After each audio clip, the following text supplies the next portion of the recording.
Et donc, on peut avancer avec notre 5e et dernier joueur du jour, c'est Donovan Mitchell, évidemment. Hein, les inséparables, hein, Gobert et Mitchell.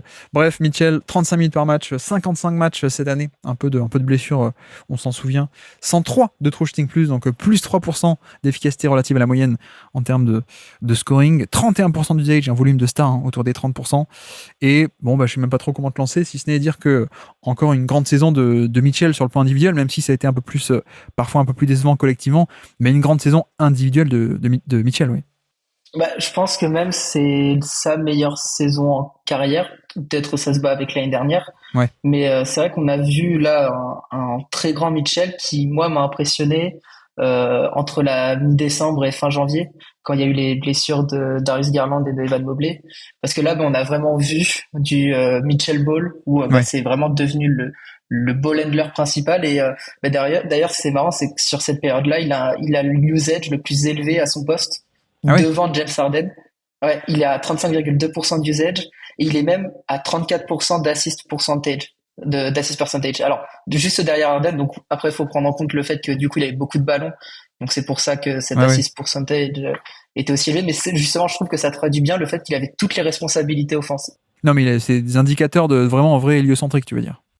C'est ça, ouais, c'est ça. C'est limite quand tu prends un peu de recul, c'est proche de ce qu'a pu faire Harden époque Rockets, et c'est vraiment assez impressionnant ça, parce qu'il y a cette menace du pull-up comme on le sait avec lui. Il a cette capacité à prendre feu très rapidement. Il y a durant le NBA Paris Game là, il inscrit 45 points avec des drives, des finitions au cercle acrobatique, des pull-ups.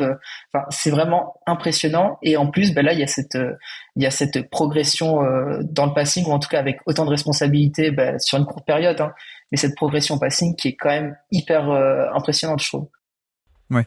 Non, mais effectivement, je te rejoins que la version de Cleveland, c'est peut-être la version la plus intéressante de sa carrière. En même temps, il entre aussi dans son prime, hein, il est un peu plus vieux, donc on n'est pas sur les très jeunes années de Utah, mais tu vois, la différence, c'est qu'on a enfin, sa deuxième année consécutive, donc quelqu'un qui est enfin au-dessus de la moyenne NBA en termes de scoring, en termes d'efficacité, je veux dire.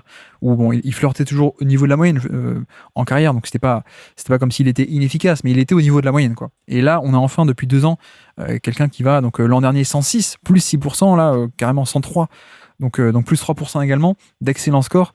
Et c'est vrai que ça fait du bien, et je pense que même au-delà des chiffres d'efficacité, mais qui traduisent un peu ce qu'on ne peut pas voir à l'œil nu, évidemment, mais même tu t'intéresses un peu plus au profil de qualité-défaut, c'est vrai qu'on a aussi une évolution en carrière par rapport à ce qu'il sait faire.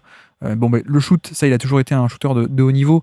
D'ailleurs, il est encore à 37% sur plus de 9 par match, ce qui est un volume assez énorme, avec beaucoup de variété offensive au shoot, c'est-à-dire beaucoup de pull-up, oui, parce que c'est une star, mais aussi parmi les stars offensifs, c'est peut-être celui qui fait, ou un des qui fait le plus de sorties d'écran. Alors, mettons un peu de côté Steph Curry, mais sur les normaux, je veux dire, les stars un peu normales, c'est beaucoup de sorties d'écran, donc du jeu off-ball, beaucoup de pull-up, beaucoup de spacing aussi, donc de catch and shoot un peu plus classique de je suis off-ball et je bouge pas trop. Donc, ça, c'est quand même génial. 37% à 3 points, mais si on prend que les catch and shoot, il est à 41% à 3 points. Donc, voilà, il y a aussi le côté pull-up qui fait que le pourcentage total est plus bas que ce qu'on voudrait, mais c'est un shooter qui, à mon avis, est un shooter d'élite. Alors que c'est vrai qu'il a peut-être pas cette image-là, je trouve. Mais bref, passons. Niveau drive, d'ailleurs, paradoxalement, beaucoup le voient comme élite, alors qu'en fait, il est bon, hein, il est pas mal du tout, mais il n'est pas élite malgré l'explosivité. Et ça, c'est parce qu'il y a un peu des limitations parfois de taille ou quoi, donc ça limite peut-être un peu, mais tu vois, en termes de efficacité sur les tirs en fin de drive, il est dans le 60e centile sur les gros drivers. Donc, il est au-dessus de la moyenne, hein, on est d'accord, mais on n'est pas du tout vers le tout en haut. Par contre, c'est vrai que, je sais pas toi ce que t'en penses, mais pour moi, la grosse nouveauté depuis 2 ans, c'est les gros progrès au passing. Ouais, c'est ça. C'est assez particulier, je trouve, parce que moi, quand j'ai appris la signature de Mitchell à Cleveland, je me suis dit, avec son association avec Darius Garland, on va peut-être le voir encore plus dans un rôle de scoreur. Et c'est pas du tout ce qui se passe là pour l'instant. On voit vraiment un joueur qui est devenu un créateur, enfin qui était déjà un gros créateur, mais qui l'a encore progressé. Et par exemple, quand on prend le ratio de playmaking, on voit que là il est dans la moyenne cette année. Il est dans le 49e centile si je me trompe pas. Euh, non, pas du tout. Bon, pardon, je me suis trompé. Mais passons.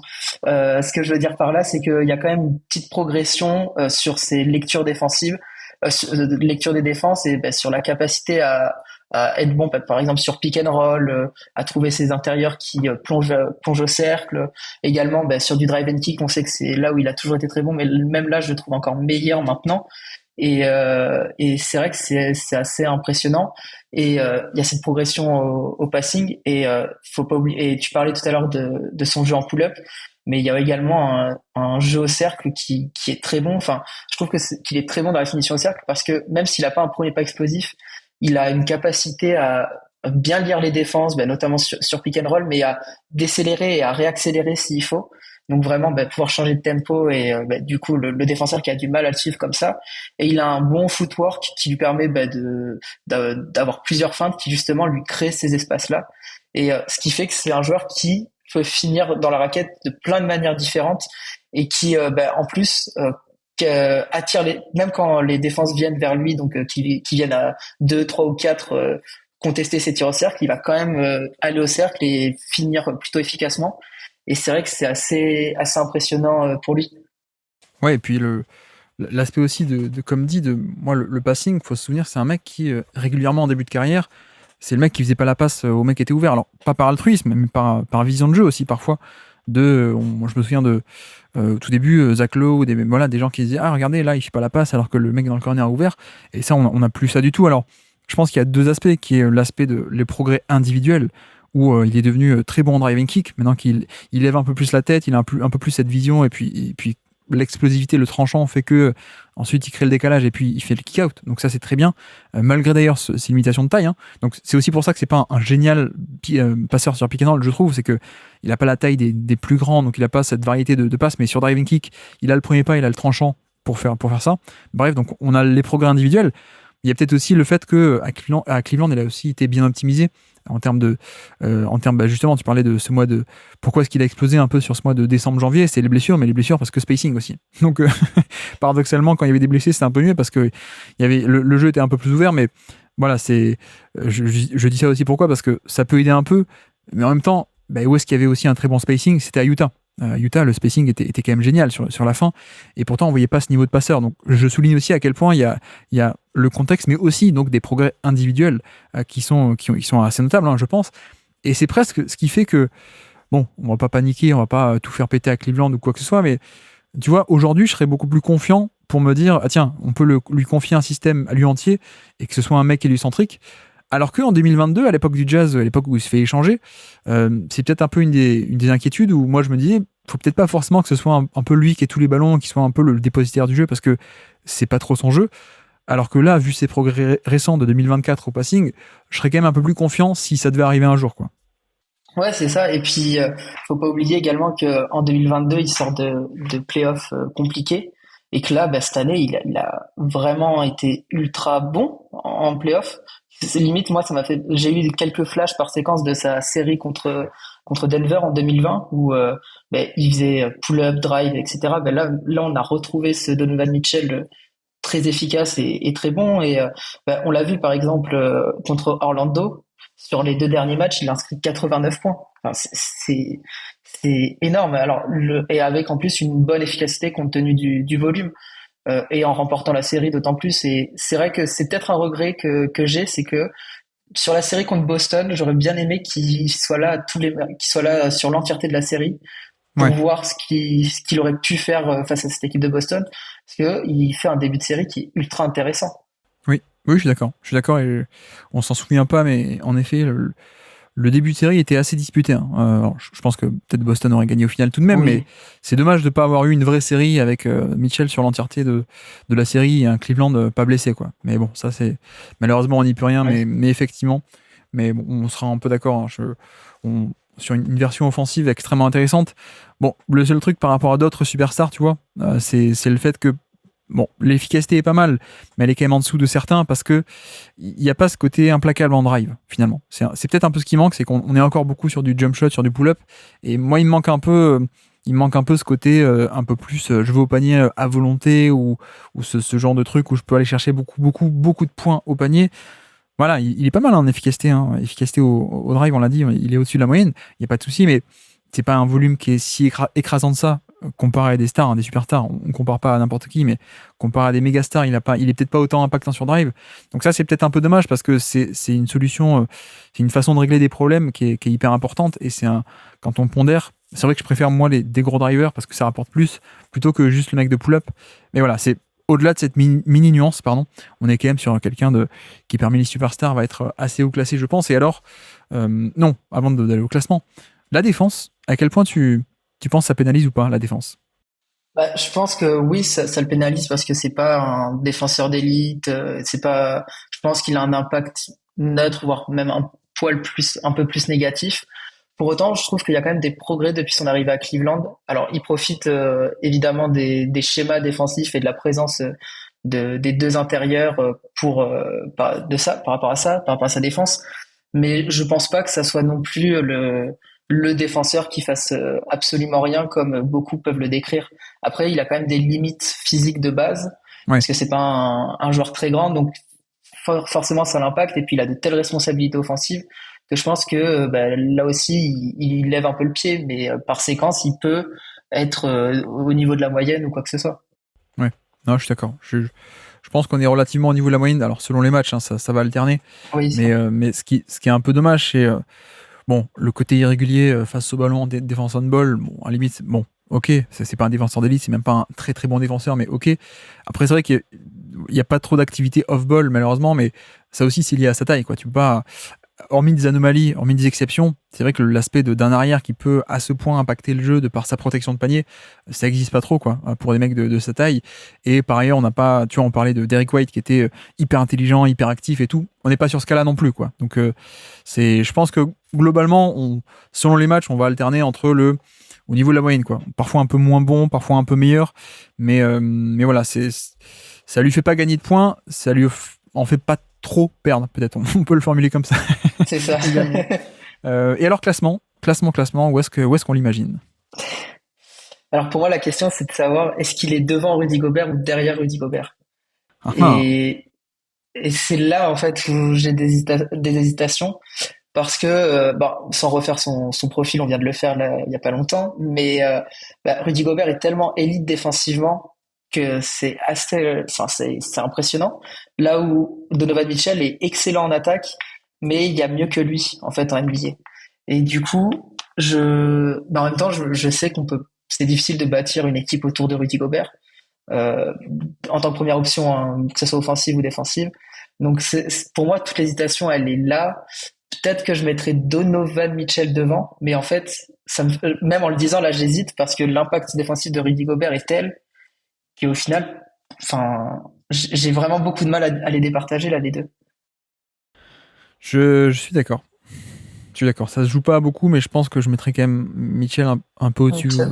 tout de même. Ouais. Ouais. Parce que après, on a le choc des deux trucs les plus importants, hein, c'est-à-dire la défense Oui. intérieure, défense du panier versus la création offensive. Donc, donc tout de même, mais ouais, je pense que je trancherais peut-être comme ça. Mitchell un peu devant, mine de rien, parce que voilà, la création est tout de même à ce point importante. Il le fait bien, il le fait à haut volume en plus, il le fait efficacement. Bon, je sais pas. Peut-être tu vois, peut-être la version du Jazz de Mitchell qui était moins passeur, moins efficace, j'aurais peut-être mis derrière. Mais là, Moi, voilà, les j'aurais mis progrès. derrière.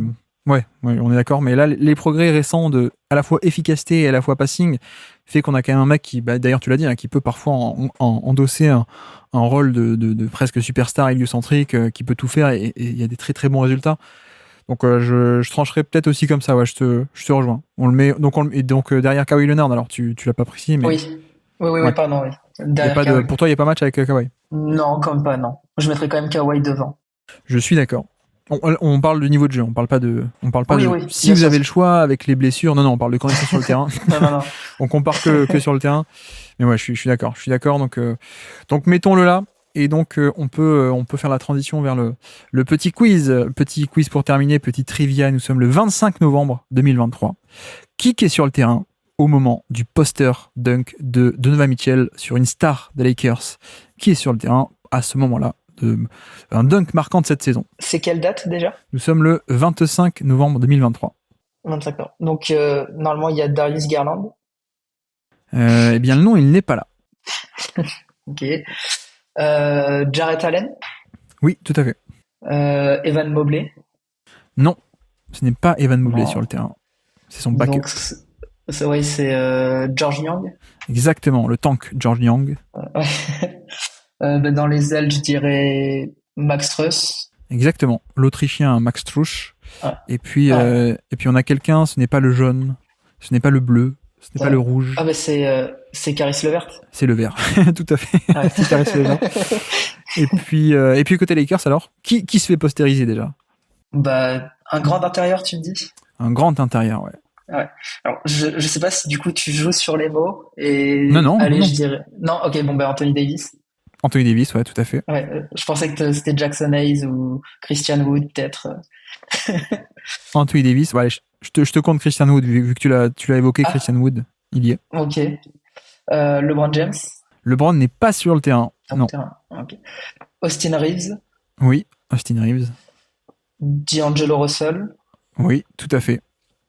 Et Jared Vanderbilt n'est pas là. Non, il n'y a pas Vanderbilt, c'est l'homme d'élu. L'homme d'élu. T'aimes bien les bichocos ou pas? T'aimes pas les bichocos lus? Oui. Mais je cherche du coup lui. Quel joueur ça peut être? Ou l'homme de Bel Air, ça te dit rien ça? L'homme de Bel Air. Non, désolé. C'est le quoi de Bel Air? Will Smith. Attends, Will Smith. Est-ce que ça serait pas Max Christie? Non, ah non, quand même. Will Smith, t'as pas la référence de. Mais C'est trop vieux comme. mais si, c'est Torian Prince. Mais je suis Ah bah le oui, prince de tout à Bel-Air. fait, Torian Prince. Le prince de Bel-Air. Le prince de Bel Air. En plus, je crois que j'ai déjà fait la blague à l'épisode 1 entre le prince de Bel Air et le prince de Lu. Mais oui, Torian Prince sur le terrain en effet. Oui. Merci d'avoir écouté cet extrait. S'il vous a plu, l'émission complète est disponible en description et on se donne rendez-vous sur le feed principal du Basket Lab pour l'intégralité des podcasts. À bientôt.